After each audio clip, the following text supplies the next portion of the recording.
bismillahi raxmaani raxiim magacaygu waa kaan cabdiaar waxaan jeclaan lahaa silsiladii gayaane waayahan socotay bal inaan ana wax yar ku darsado wuxuuna yidhi gabaygii gayaan ee wax badan dunida soo gaadhay gabaygii abwaan guurti ah iyo gobi ku haasooday aniguna garaadkay haddaan soo dhex gelayaaye gabaygii galbeed loo diray iyo waami gudihiisa goob weyn kuwii joogay iyo gaaris niman yiilay gabaygii wajeer sii geliya gudaha nairobi gabaygii goday iyo wardheer lagu gorfaynayey ee dahare gaaf meeray iyo ceelka geladiida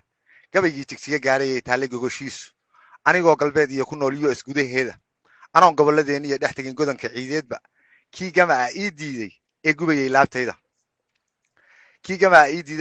laabtayda ee goobtii jacaylkiiyo ka yimid gobolladii saaxil ee gabadhu noo soo dirtay galab ku luuqaysay ee gabantu ee gaari soo marisay ee gelisay maankeeda giddigood abwaanada anoon gaar u kala qaadin gabadhii bilowdaan u diray gacan salaameede inadeer gobbaa tahay nimcoy laysma gaasire ee geesinimada ay hanatay yaan cidi ku gaadhayni ogaadeen guddoonyo basraayo waa garax ajadiya inaan gebagabaynaan jeclahay gabaygii dheeraaye oo waxaan go'aansaday nimcoy gogoldhigeenniye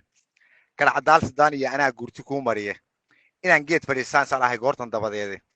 anigaa gobtii ciida gale lacagta gaadhsiine anigaa gamaan bixini iyo goodirkii dhalaye anaa geesigii aabbaha gaadhi ba'an siine anigaa goggaagana ku tixi golden iyo luule guryasama hargeysiya anaa gaaris kuu rariye anigaa goday iyo kugeyn gobolkii iimeeye gebagebiya laandheer anaa gaafka kuu tumiye inaan tigidhka soo goosto waa iga go'aankiiye goobtii aad jeclaatana anaa galab ku gaadhsiine goormaan gebagabaynaa murtidu way ku neer tahaye buu yidhi